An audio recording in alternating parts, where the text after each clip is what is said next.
sanora karati Kenyani zenga fana nom la muziki X King de mada zena vende isoma soma baliti simyola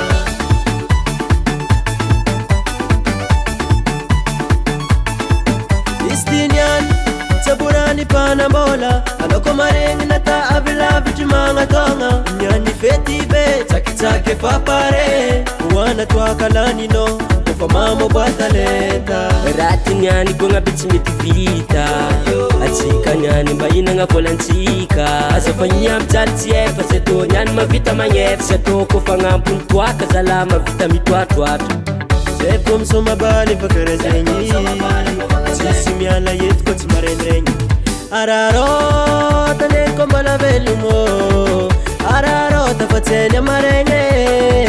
Feti ramadalu tibita mora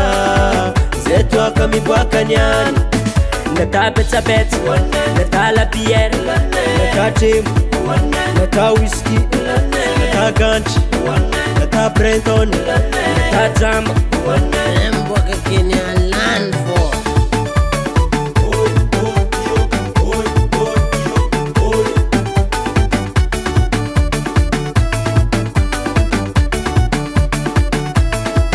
Zenave Besoma balfats gija gija Zawam nastonyan Angan sambok maita Tua Kazalabe Mavita mamsoma Antenga misambala Yaka manjar mavita nga Mia jam nats maivaya Vikracho zene Mola chenki vita noza Bekim tek teki Ambiance ma ampi Pere tuta zeki Fatno koma maranja Atera mote chango Noko maita vera Simense ngararoto Setonyani na kamsoma na mpya kando Zake kofa pare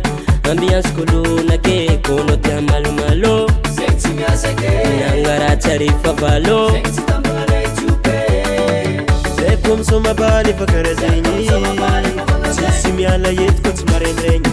Araro tane kombala velungo Araro tafatenya marenge Feti ramadalu tibita mora Zetu akamibwaka nyani Nata peta peta Nata la pierre Nata jim Nata whisky Nata ganchi Nata Brenton Nata drama Mboka Kenya land for Vota farele Lera no mande manzake Orati ato faula Amkilemba mena rome tumola mis Ya baba kefa ya Ziwe durongan ram tsara belede Ora kunko na bisa Ora pamalo korohu Kisa baki ora kunko Manjina njina kuranga kwa stizen Tizen farinyesa kwa standinyesa Vava kuchoma vanzanya Ni kuranga olu